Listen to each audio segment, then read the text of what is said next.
Welcome back to my YouTube channel physics with Chris sir. আমরা class 11-এর first chapter unit and dimension already complete করে ফেলেছি। আমার প্লেলিস্টে তোমরা পেয়ে যাবে, দেখে নিও। আজকে আমরা শিখব ক্লাস 11-এর second chapter one dimensional motion বা একমাত্রিক গতি। এই একমাত্রিক গতি চ্যাপ্টারটা স্মৃতিবিজ্ঞান বা কাইনেমেটিক্সের একটি চ্যাপ্টার। তো প্রথমে আমরা দেখে নেব এই কাইনেমেটিক্স বা স্মৃতিবিজ্ঞানটা ফিজিক্সের ঠিক কোন জায়গায় আছে। আমরা যদি দেখি ফিজিক্সের একটা পার্ট মেকানিক্স, এই মেকানিক্স পার্টে আমরা তিনটে section pi. Number 1 statics, number 2 kinematics and number 3 dynamics. Mechanics কাকে বলছি আমরা? মেকানিক্স হচ্ছে ফিজিক্সের সেই ব্রাঞ্চ যেখানে ফোর্স অ্যান্ড মোশন নিয়ে আলোচনা করা হয় এবং তাদের রিলেশনশিপ। সেই মেকানিক্সের ফার্স্ট পার্ট হচ্ছে স্ট্যাটিক্স। স্ট্যাটিক্সে আমরা কি দেখি? স্ট্যাটিক্সে কোনো রেস্ট অবজেক্ট নিয়ে আলোচনা করা হয়। সমস্ত রেস্ট অবজেক্ট যেগুলো, ধরো কোথাও বিল্ডিং তৈরি হচ্ছে, কোথাও ব্রিজ তৈরি হচ্ছে, তো এগুলো রেস্ট অবজেক্ট। সেই রেস্ট অবজেক্টদের নিয়ে আলোচনা করা হয় স্ট্যাটিক্স পার্টে, মেকানিক্সের স্ট্যাটিক্স পার্টে। সেকেন্ড পার্ট হচ্ছে কাইনেমেটিক্স বা স্মৃতিবিজ্ঞান। এই কাইনেমেটিক্সে কোনো অবজেক্টের মোশন নিয়ে আলোচনা করা হয়, অর্থাৎ গতি নিয়ে আলোচনা করা হয়, কিন্তু কজ অফ মোশন নিয়ে আলোচনা করা হয় না। কোথায় কজ অফ মোশন নিয়ে আলোচনা করা হয়? সেটা হচ্ছে থার্ড পার্ট বা ডায়নামিক্সে। ডায়নামিক্সে কজ অফ মোশন নিয়ে আলোচনা করা হয় শুধুমাত্র। তো এই হলো আমাদের মেকানিক্সের তিনটে পার্ট। তো এই তিনটে পার্টের মধ্যে আমরা কাইনেমেটিক্সের একটা চ্যাপ্টার, সেটা হচ্ছে one dimensional motion. One dimensional motion, এই ওয়ান ডাইমেনশনাল মোশন নিয়ে আমরা আজকে আলোচনা করব। তাহলে ওয়ান ডাইমেনশনাল মোশন মানে একমাত্রিক গতি। একমাত্রিক গতি কাকে বলছি? অর্থাৎ কোনো বস্তুকে, কোনো বস্তুর গতিকে যদি আমরা একটা মাত্র মাত্রার দ্বারা রিপ্রেজেন্ট করতে পারি। একটা মাত্রা মানে কি? একটা মাত্র অক্ষের দ্বারা। ধরো কোনো একটা বাস মুভ করছে, কোনো একটা বাস মুভ করছে, সেই বাসের মুভমেন্ট আমরা যদি দেখি, ধরো এটা যদি মূল বিন্দু হয়, আমি যদি বলি যে 5 কিলোমিটার উত্তরে মূল বিন্দু থেকে বাসটা এখন অবস্থান করছে, অর্থাৎ দেখো শুধুমাত্র এক্স অক্ষ বা একটা মাত্র অক্ষ বা একটা মাত্র কোঅর্ডিনেট বা স্থানাঙ্কের মাধ্যমে আমি এই গতিটাকে ডিনোট করতে পারি বা রিপ্রেজেন্ট করতে পারি। তাহলে এটা হলো ওয়ান ডাইমেনশনাল মোশন বা 1D। নেক্সট আমরা পাবো কি? 2D বা টু ডাইমেনশনাল মোশন। অর্থাৎ কোনো বস্তুর গতিকে রিপ্রেজেন্ট করার জন্য যদি দুটো স্থানাঙ্কের দরকার হয় বা দুটো অক্ষের দরকার হয়। ধরো আমরা বলছি প্রাসের গতি বা মোশন অফ প্রজেক্টাইল, বা যদি আমরা দেখি কোনো আবর্ত গতি বা রোটেশনাল মোশন, অথবা আমরা যদি দেখি কোনো কৃত্রিম উপগ্রহের গতি, গ্রহ উপগ্রহের গতি, তো এগুলো সবই কিন্তু টু ডাইমেনশনাল মোশন। অর্থাৎ এখানে দুটো অক্ষেরই প্রয়োজন হয় তার গতিকে রিপ্রেজেন্ট করার জন্য, এক্স অক্ষ ওয়াই অক্ষ। এই জায়গায় কোনো একটা বস্তুর গতিকে আমরা রিপ্রেজেন্ট করব কি? এক্স এবং ওয়াই কোঅর্ডিনেটের মাধ্যমে। নাম্বার 3, সেটা হচ্ছে 3 ডাইমেনশনাল মোশন। অর্থাৎ কোনো বস্তুর গতিকে রিপ্রেজেন্ট করতে যদি তিনটে স্থানাঙ্কের দরকার হয় বা তিনটে অক্ষের দরকার হয়, অর্থাৎ এক্স অক্ষ, ওয়াই অক্ষ অ্যান্ড জেড অক্ষ, এই তিনটে অক্ষের যদি প্রয়োজন হয় কোনো বস্তুর গতিকে রিপ্রেজেন্ট করতে, বা তিনটে কোঅর্ডিনেট এক্স ওয়াই জেড, এই তিনটে কোঅর্ডিনেটের মাধ্যমে যদি কোনো বস্তুর গতিকে আমরা রিপ্রেজেন্ট করতে পারি, তখন তাকে আমরা সেই বস্তুর গতিকে আমরা বলবো 3 ডাইমেনশনাল মোশন বা ত্রিমাত্রিক গতি। এক্সাম্পল, ধরো কোনো বিমানের গতি, মোশন অফ এ ফ্লাইট, বা কোনো পাখি উড়ে যাচ্ছে তার গতি, আমরা সেগুলো সবই কিন্তু 3 ডাইমেনশনাল মোশনের আন্ডারে পড়ছে। এছাড়াও আমরা যদি মোশন বা গতিকে আমরা একটু অন্যভাবে দেখি, তাহলে আমরা কি কি ধরনের মোশন পাই? Number 1 translatory motion, translatory motion. Number 2 rotational motion.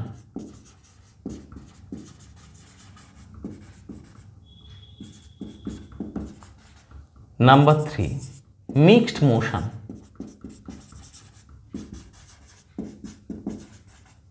Number 4 periodic motion. And number 5 SHM বা সিম্পল হারমোনিক মোশন। এগুলো আমরা পড়বো ডিটেলে, তো পরে পড়ব। ট্রান্সলেটরি মোশন কাকে বলছি? যেখানে কোনো বস্তুর প্রতিটি কণা একটি নির্দিষ্ট সময় অন্তর অন্তর সমান সরণ ঘটে। প্রতিটি কণারই একটি নির্দিষ্ট সময় অন্তর সমান সরণ বা সমান ডিসপ্লেসমেন্ট ঘটে, সেই ধরনের মোশনকে আমরা বলছি ট্রান্সলেটরি মোশন। নেক্সট হচ্ছে রোটেশনাল মোশন। রোটেশনাল মোশন কি? কোনো বস্তুর গতি যদি ঘূর্ণন হয়, অর্থাৎ কোনো অক্ষের চারপাশে যদি সেটা ঘুরতে থাকে, তখন তাকে আমরা বলছি রোটেশনাল মোশন। নেক্সট হচ্ছে মিক্সড মোশন। মিক্সড মোশন কোথায়? যেখানে ট্রান্সলেটরি মোশনও থাকবে এবং রোটেশনাল মোশনও থাকবে। কীরকম? আমরা যদি দেখি বাসের চাকার গতি, বাসের চাকা কি ঘুরছে প্লাস এগোচ্ছে সরলরৈখিক পথে, তখন সেটা চলে যাচ্ছে মিক্সড মোশনের আন্ডারে। নেক্সট হচ্ছে পিরিয়ডিক মোশন। যদি কোনো টাইম ইন্টারভ্যালে বারবার পর্যায়ক্রমে পুনরাবৃত্ত হয় কোনো বস্তুর গতি, তখন তাকে আমরা বলছি পিরিয়ডিক মোশন। যেমন পৃথিবী সূর্যের চারিদিকে একটা নির্দিষ্ট সময় অন্তর অন্তর একই জায়গায় আবার পৌঁছচ্ছে প্রদক্ষিণ করে।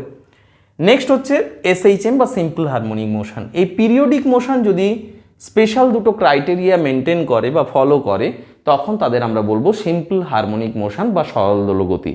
যেমন কোনো পেন্ডুলামের গতি, সেটা হচ্ছে সরল দোল গতি। আমরা একটা চ্যাপ্টার আছে 11-এ, আমরা সেটা পড়বো ডিটেলে। তো এই হলো আমাদের মোশন ব্যাপারটা কি। আমরা যদি ডাইমেনশনালি দেখি তাহলে আমরা 3টে পার্টে পাচ্ছি, 1 ডাইমেনশনাল, 2 ডাইমেনশনাল, 3 ডাইমেনশনাল। আর ওভারঅল মোশনকে যদি আমরা দেখি তাহলে আমরা এই 5টা ভাগে আমরা ভাগ করতে পারি কোনো মোশনকে।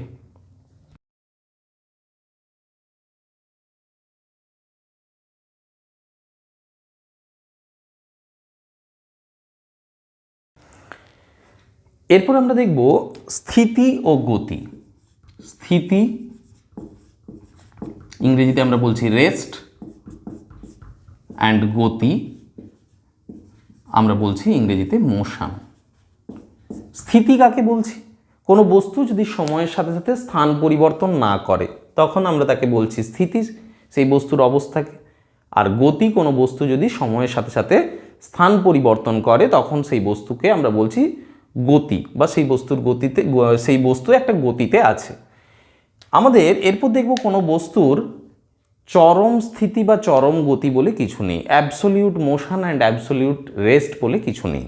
আচ্ছা, স্থিতি গতি বুঝতে গেলে আমাদের আরেকটা জিনিস লাগবে, সেটা হচ্ছে frame of reference. Frame of reference. Frame of reference, বা এটাকে আমরা বাংলায় বলছি নির্দেশতন্ত্র। কোনো বস্তুর গতি বা স্থিতি সম্বন্ধে কমেন্ট করতে গেলে আমাদের একটা নির্দেশতন্ত্র দরকার হয়। কী রকম? ধরো আমরা যদি বলি যে কোনো বস্তু, যদি আমরা ধরি একটা ট্রেন প্ল্যাটফর্মে দাঁড়িয়ে থাকা কোনো ব্যক্তির সাপেক্ষে গতিশীল। ট্রেনটা ধরো প্ল্যাটফর্মের পাশ দিয়ে ট্র্যাক দিয়ে চলে গেল, তো তাহলে প্ল্যাটফর্মে দাঁড়িয়ে থাকা কোনো ব্যক্তি ট্রেনটাকে কি দেখবে? গতিশীল দেখবে। কিন্তু যদি পাশাপাশি দুটো ট্র্যাকে দুটো ট্রেন একই গতিতে বা একই ভেলোসিটিতে যায়, তাহলে পাশাপাশি দুটো ট্রেনকে কি মনে হবে? স্থির মনে হবে। অর্থাৎ একটা ট্রেনের একটা জানালার ধারে বসে থাকা ব্যক্তি অন্য একটা ট্রেনের জানালার ধারে বসে থাকা ব্যক্তিকে স্থির দেখবে। অর্থাৎ যখন আমরা প্ল্যাটফর্মে দাঁড়িয়ে থাকা ব্যক্তির সাপেক্ষে দেখছি, তখন তার ওই ট্রেনটাকে গতিশীল মনে হচ্ছে। আবার একই বেগে যাওয়া দুটো ট্রেন পরস্পরকে কি দেখছে? স্থির দেখছে। অর্থাৎ নির্দেশতন্ত্র যদি পাল্টে যায়, তাহলে বস্তুর গতি বা স্থিতিটাও কিন্তু পাল্টে যাচ্ছে। তো এই কারণে বলা হয় যে চরম গতি বা চরম স্থিতি বা অ্যাবসোলিউট রেস্ট বা অ্যাবসোলিউট মোশন বলে কিছু হয় না। সব গতি বা স্থিতি সবই আপেক্ষিক। বুঝতে পারলে?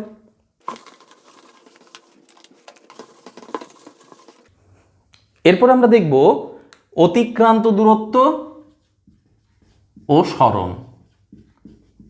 অতিক্রান্ত দূরত্ব ও সরণ। অতিক্রান্ত দূরত্বের ইংরেজি ডিস্টেন্স, সরণের ইংরেজি ডিসপ্লেসমেন্ট।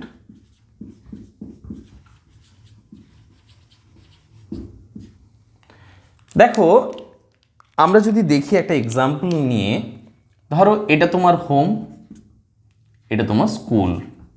হোম থেকে স্কুলে যাওয়ার ধরো এরকম একটা রাস্তা আছে। তাহলে তুমি বাড়ি থেকেই যে স্কুল যাচ্ছ, যে পথ দিয়ে তুমি গেলে সেই টোটাল লেন্থটাই হচ্ছে তোমার কি অতিক্রান্ত দূরত্ব।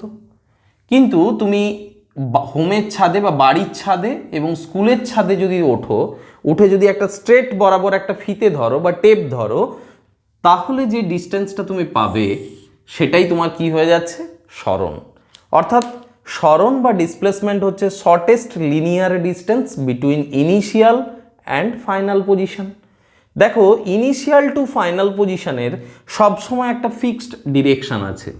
হোম থেকে স্কুল এই বরাবর যদি তুমি যাও, সবসময়ই কিন্তু হোম টু স্কুল একটা নির্দিষ্ট অভিমুখ থাকছে। কিন্তু দেখো তুমি যে পাথ দিয়ে গেছিলে স্কুল, যেটা তোমার অতিক্রান্ত দূরত্ব হয়েছিল, তার কিন্তু কোনো নির্দিষ্ট অভিমুখ নেই। তুমি প্রথমে এদিকে এলে, দেন এদিকে, এইভাবে তুমি চেঞ্জ করে করে ডিরেকশান চেঞ্জ করে করে তুমি কিন্তু স্কুলে পৌঁছলে। আমরা জানি যে সমস্ত রাশির মান এবং অভিমুখ দুই আছে তাদেরকে আমরা বলছি ভেক্টর রাশি, আর যে সমস্ত রাশির শুধুমাত্র মান আছে কিন্তু অভিমুখ নেই তাদের আমরা বলি স্কেলার রাশি। তাহলে এখানে আমরা কি পেলাম, নির্দিষ্ট কোনো অভিমুখ নেই, তাহলে অতিক্রান্ত দূরত্ব হয়ে গেল কি একটা scalar quantity. Scalar quantity. Displacement কি দাঁড়ালো, ডিসপ্লেসমেন্ট বা সরণ তার একটা নির্দিষ্ট অভিমুখ আছে, তাহলে এটা হলো কি ভেক্টর কোয়ান্টিটি। নাম্বার 2, দেখো তো অতিক্রান্ত দূরত্ব একটা লেন্থকে রিপ্রেজেন্ট করছে, সরণ এটাও কিন্তু একটা লেন্থকে রিপ্রেজেন্ট করছে। তাহলে দুটোরই মাত্রা কি, এর মাত্রাও এল, এর মাত্রাও এল। নাম্বার 3, ইউনিট, এটাও একটা লেন্থের ইউনিট, এটাও একটা লেন্থের ইউনিট। এসআই পদ্ধতিতে এর ইউনিটও মিটার, এসআই পদ্ধতিতে এর ইউনিটও মিটার। অতিক্রান্ত দূরত্ব কখনো শূন্য হতে পারে না। তুমি একটা সার্টেন টাইম ইন্টারভ্যালে তুমি যদি একটা জায়গা থেকে অন্য জায়গায় যাও, তাহলে সার্টেন অ্যামাউন্ট অফ লেন্থ তুমি কাভার করছো, তাহলে অতিক্রান্ত দূরত্ব কিন্তু শূন্য হতে পারে না। কিন্তু তুমি সকালে হোম থেকে স্কুলে গেলে, দেন আবার স্কুল ছুটি হওয়ার পর স্কুল থেকে বাড়ি ফিরলে, তাহলে দেখো ইনিশিয়াল অ্যান্ড ফাইনাল পজিশান দুটোই কি হোম। অর্থাৎ সকালে তুমি হোম থেকে স্কুলে গেছিলে, তার মানে ইনিশিয়াল পজিশান হোম, আবার বিকেলে কি করলে, ফিরলে স্কুল থেকে হোমে, অর্থাৎ ফাইনাল ডেস্টিনেশনও কিন্তু হোম। তাহলে এই যে তুমি initial point and final point একই পয়েন্ট হলো, একই অবস্থান হলো, তো এটাকে আমরা বলছি এই জন্য সরণ কিন্তু শূন্য হতে পারে। অর্থাৎ জিরো ডিসপ্লেসমেন্ট বা শূন্য সরণ সম্ভব, কিন্তু শূন্য অতিক্রান্ত দূরত্ব সম্ভব নয়। এই হলো আমাদের অতিক্রান্ত দূরত্ব আর সরণের পার্থক্য।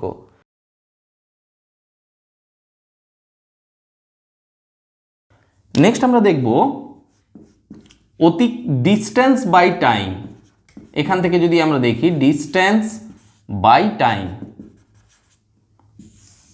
আর একেও যদি আমরা ভাগ করি টাইম দিয়ে, displacement by time. Distance by time এটাকে আমরা কি বলছি, স্পিড, বা বাংলায় বলছি দ্রুতি। আর ডিসপ্লেসমেন্ট বাই টাইম এটাকে আমরা কি বলছি, ভেলোসিটি বা বেগ। তাহলে দেখো তো কোথা থেকে এলো, স্পিডটা কোথা থেকে এলো, ডিস্টেন্সের থেকে। ডিস্টেন্স বাই টাইম করে, তাহলে ডিস্টেন্স একটা স্কেলার কোয়ান্টিটি, টাইমও একটা স্কেলার কোয়ান্টিটি, তাহলে স্পিড কি হয়ে গেল, একটা স্কেলার কোয়ান্টিটি। ডিসপ্লেসমেন্ট একটা ভেক্টর কোয়ান্টিটি, টাইম একটা স্কেলার কোয়ান্টিটি, ডিসপ্লেসমেন্টের ডিরেকশানেই তাহলে কি হবে, ভেলোসিটির ডিরেকশন। ডিসপ্লেসমেন্ট একটা ভেক্টর কোয়ান্টিটি, এর একটা ফিক্সড ডিরেকশন আছে, তাহলে ভেলোসিটি হলো ভেক্টর কোয়ান্টিটি। নেক্সট ইউনিট কি, ডিস্টেন্সের ইউনিট বাই সময়ের ইউনিট, তাহলে ডিস্টেন্সের ইউনিট মিটার বাই সেকেন্ড, তাহলে মিটার পার সেকেন্ড।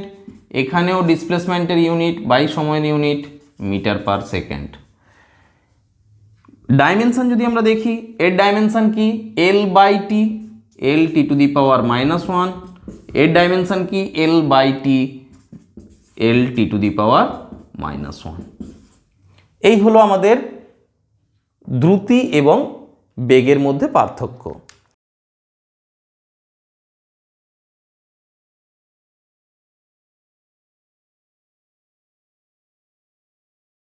এবার আমরা দেখব যে কত ধরনের স্পিড বা ভেলোসিটি আমরা পেতে পারি।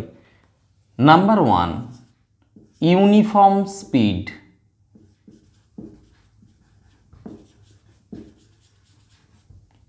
Number 2 variable speed.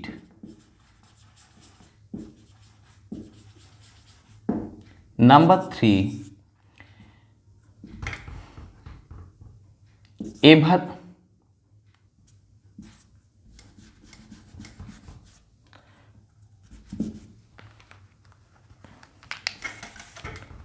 Number 3 average speed.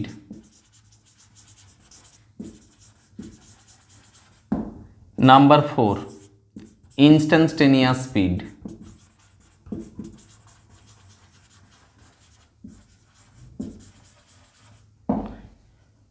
Uniform speed কাকে বলছি বা কনস্ট্যান্ট স্পিড, যখন কোনো একটা অবজেক্ট একটা নির্দিষ্ট দ্রুতিতে যাচ্ছে তখন তাকে আমরা বলছি ইউনিফর্ম স্পিড। ধরো কোনো একটা বাস 40 কিমি/আওয়ার দ্রুতিতে যাচ্ছে, তখন তার ওই স্পিডটাকে আমরা বলছি ইউনিফর্ম স্পিড। ভ্যারিয়েবল স্পিড কাকে বলছি, যখন ওই বাসটা ডিফারেন্ট স্পিডে যাচ্ছে, কখনো 40 কিমি/আওয়ারে যাচ্ছে, কখনো 50 কিমি/আওয়ারে যাচ্ছে, এইভাবে যদি তার স্পিডটা চেঞ্জ হতে থাকে তখন তাকে আমরা বলছি ভ্যারিয়েবল স্পিড। এভারেজ স্পিড কি, এই ধরনের ভ্যারিয়েবল স্পিডগুলো থেকে আমরা এভারেজ স্পিড পাই। কীরকম, total distance by total time যদি আমরা দেখি তখন আমরা কি পাবো, এভারেজ স্পিড পাবো। নেক্সট হচ্ছে ইনস্ট্যান্টেনিয়াস স্পিড বা তাৎক্ষণিক দ্রুতি। তাৎক্ষণিক দ্রুতি আমরা কাকে বলছি, ধরো কোনো একটা বাস একটা ল্যাম্প পোস্টকে ক্রস করছে, তাহলে এই বাসটা ল্যাম্প পোস্টকে ক্রস করার সময় মানে কি খুব ক্ষুদ্র একটা ডিস্টেন্স, খুব ক্ষুদ্র টাইম ইন্টারভ্যালেও ক্রস করছে, তাহলে ওই পার্টিকুলার জায়গায় অর্থাৎ ওই ল্যাম্প পোস্টটাকে ক্রস করার সময় ওর যে স্পিড ছিল, ওই বাসটার যে স্পিড ছিল তাকে আমরা বলছি ইনস্ট্যান্টেনিয়াস স্পিড বা তাৎক্ষণিক দ্রুতি। একই রকমভাবে আমরা যদি দেখি এগুলোর সবই ভেলোসিটিও পাবো, ইউনিফর্ম ভেলোসিটি পাবো, ভেরিয়েবল ভেলোসিটি পাবো, এভারেজ ভেলোসিটি পাবো, ইনস্ট্যান্টেনিয়াস ভেলোসিটি পাবো। শুধু পার্থক্য কি, পার্থক্য হবে যে এই স্পিডের ক্ষেত্রে তোমার কোনো অভিমুখ নির্দিষ্ট থাকছে না, কারণ এটা একটা স্কেলার কোয়ান্টিটি। ভেলোসিটির ক্ষেত্রে বা বেগের ক্ষেত্রে সবগুলোতেই কিন্তু অভিমুখ ফিক্সড থাকবে বা ডিরেকশন ফিক্সড থাকবে। ইনস্ট্যান্টেনিয়াস স্পিড আর ইনস্ট্যান্টেনিয়াস ভেলোসিটির ক্ষেত্রেও কিন্তু ভ্যালু দুটো সমান হবে, শুধু পার্থক্য যেটা হবে সেটা হচ্ছে ইনস্ট্যান্টেনিয়াস স্পিডের ক্ষেত্রে এটা হবে স্কেলার কোয়ান্টিটি, ইনস্ট্যান্টেনিয়াস ভেলোসিটি সেটা কিন্তু একটা ভেক্টর কোয়ান্টিটি। এই ইনস্ট্যান্টেনিয়াস স্পিড বা ভেলোসিটিকে আমরা কিভাবে লিখব, যদি আমরা দেখি v is equal to limit delta T tends to 0। কথাটার মানে কি, যে খুব ক্ষুদ্র সময়, অলমোস্ট মানে ডেল্টা টি টেন্ডস টু 0 মানে খুব জিরোর কাছাকাছি সময়ে, বাট নট ইকুয়াল টু 0, খুব ক্ষুদ্র সময়ে যে দূরত্ব অতিক্রম করছে, তাহলে কি এটাকে আমরা লিখতে পারি ডেল্টা এস বাই ডেল্টা টি, অর্থাৎ আমরা অ্যাজ এ হোল লিখতে পারি ডিএস বাই ডিটি। তাহলে এটা হচ্ছে ইনস্ট্যান্টেনিয়াস স্পিড বা ইনস্ট্যান্টেনিয়াস ভেলোসিটির এক্সপ্রেশন। দুটোর ভ্যালু কি হবে, সেম হবে, আমি যেটা আগেই বললাম ভ্যালু সেম হবে, শুধু পার্থক্য ইনস্ট্যান্টেনিয়াস স্পিডের ক্ষেত্রে আমরা তার একটা অভিমুখ পাবো না, কিন্তু ইনস্ট্যান্টেনিয়াস ভেলোসিটির ক্ষেত্রে আমরা একটা অভিমুখ পাবো। তো এই হলো আমার টোটাল স্পিড আর ভেলোসিটির ডিভিশন।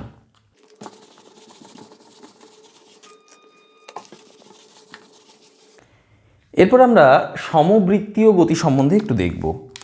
সমবৃত্তীয় গতি,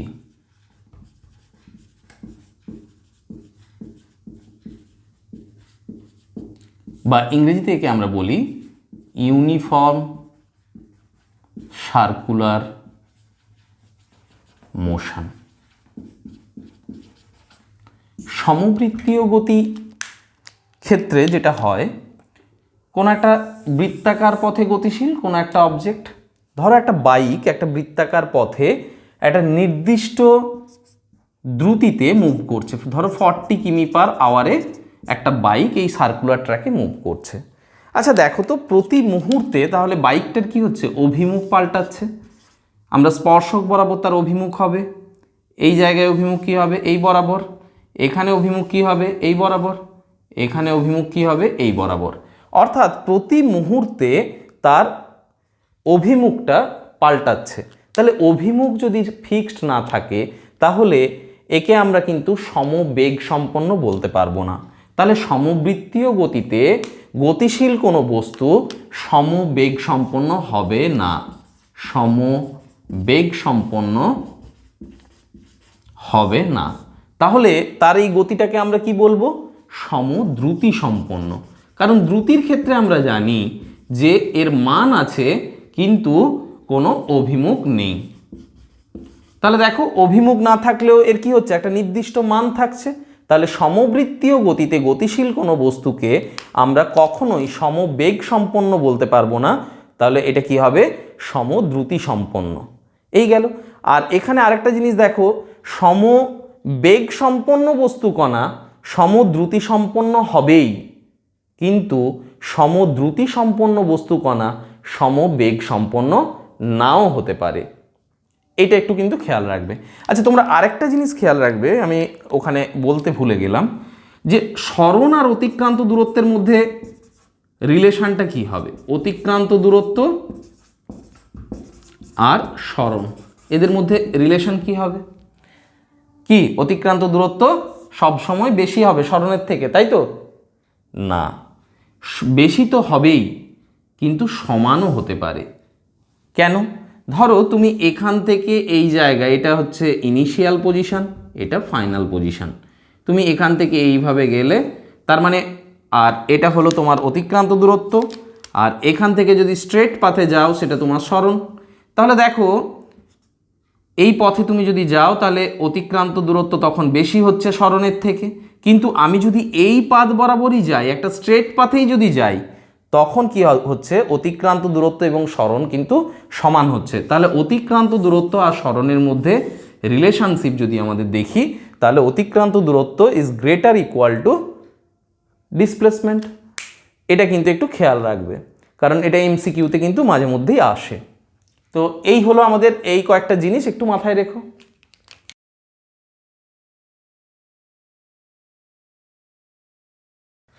এরপর আমরা দেখব ত্বরণ, অ্যাক্সেলারেশন।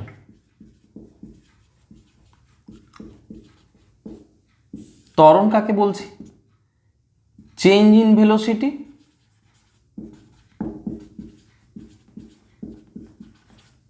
By time. আচ্ছা যদি ইনিশিয়াল ভেলোসিটি বা প্রাথমিক বেগ ইকুয়াল টু ইউ ধরি, ফাইনাল ভেলোসিটি বা অন্তিম বেগ যদি ভি হয়, এবং এই ভেলোসিটির চেঞ্জটা যদি টি সময়ে হয়, তাহলে আমরা এখান থেকে আমরা এক্সপ্রেশন হিসেবে পেতে পারি, ত্বরণকে যদি আমরা এ ধরি, a equal to change in velocity, তার মানে কি, অন্তিম বেগ মাইনাস প্রাথমিক বেগ, that is v minus u by time t. তাহলে এখান থেকে আমরা পাচ্ছি v minus u equal to a t, v is equal to u plus a t. এটা হচ্ছে আমাদের স্মৃতিবিজ্ঞানের একটা ফর্মুলা। এবার দেখো ত্বরণের ইউনিট ডাইমেনশন অলরেডি আমরা আগে শিখেছি। ইউনিট কি, মিটার পার সেকেন্ড স্কোয়ার এসআইতে, আর dimension L T two the power -1। Unit dimension already আমরা শিখে নিয়েছি। আরেকটা জিনিস, ত্বরণ এটা একটা ভেক্টর রাশি বা ভেক্টর কোয়ান্টিটি। এই কয়েকটা জিনিস আমাদের মাথায় রাখলেই হবে ত্বরণের ক্ষেত্রে। আর ত্বরণের যদি আমরা শ্রেণী বিভাগ দেখি, একে আমরা দুটো ভাগে ভাগ করতে পারি। নাম্বার 1 সমতরণ বা ইউনিফর্ম অ্যাক্সেলারেশন।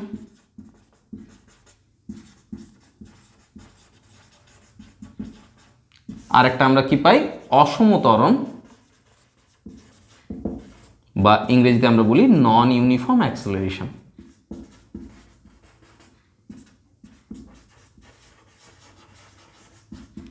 নন ইউনিফর্ম অ্যাক্সেলারেশন।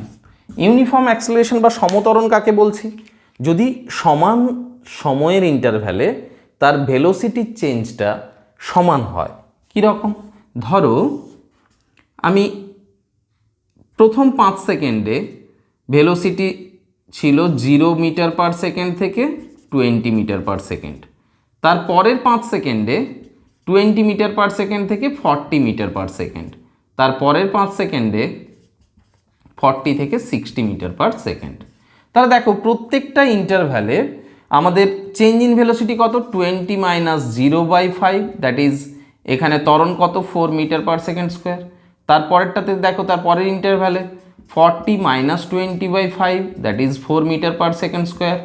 এখানেও 60 minus 40/5, that is 4 metre per second square. তো অর্থাৎ দেখো বেগের পরিবর্তন হয়েছে, কিন্তু সময়ের সাথে সাথে সেই বেগের পরিবর্তনটাও কিন্তু সুষম, তাই একে আমরা বলছি সমতরণ বা সুষমতরণ। ত্বরণ কিন্তু আবার যদি এক্ষেত্রে আমরা দেখব, যদি বেগের পরিবর্তনটা অসম হয়, কীরকম? প্রথম কথা, ত্বরণ তো হবেই, অর্থাৎ বেগ বাড়বে, কিন্তু সেই চেঞ্জটা যদি অসম হয়, ধরো 0 ছিল এখানে 0 metre per second, after 5 second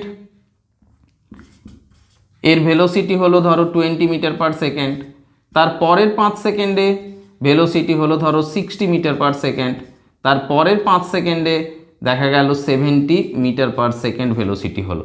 অর্থাৎ এক্ষেত্রে দেখো ত্বরণের মানটা কত? এখানে দেখো 20 minus 0/5, that is 4 metre per second square. এক্ষেত্রে কত? 60 minus 20/5, that is 48 metre per second square. এক্ষেত্রে 70 minus 60/5, that is 2 metre per second square. অর্থাৎ দেখো ত্বরণের মানটা কি হচ্ছে? অসম, কোথাও বেশি কোথাও কম। তো এই ধরনের ত্বরণকে আমরা বলছি অসম ত্বরণ।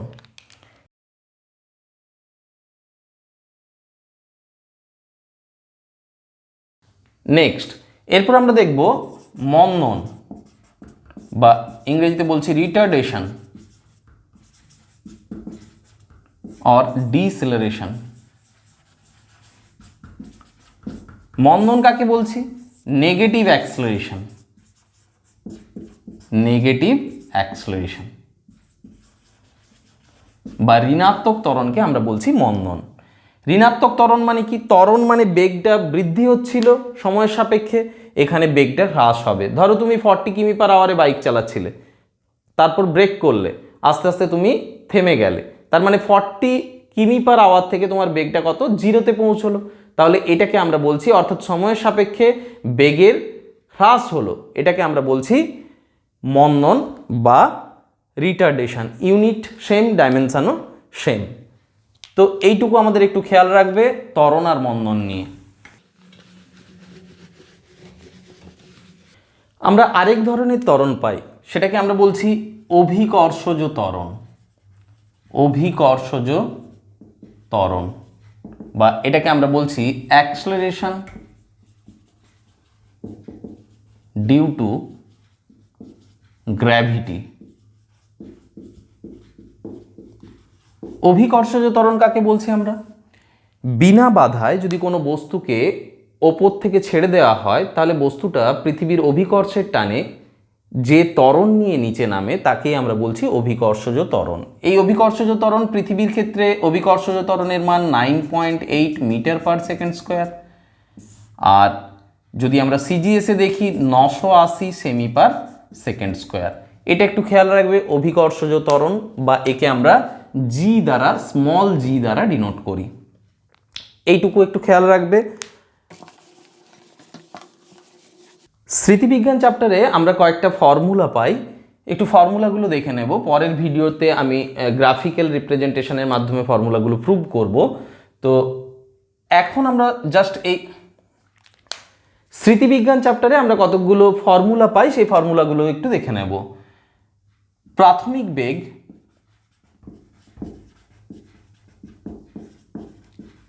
ইকুয়াল টু যদি ইউ ধরি,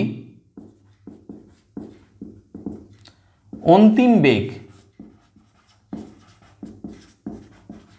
ইকুয়াল টু ভি, অতিক্রান্ত দূরত্ব বা সরণ।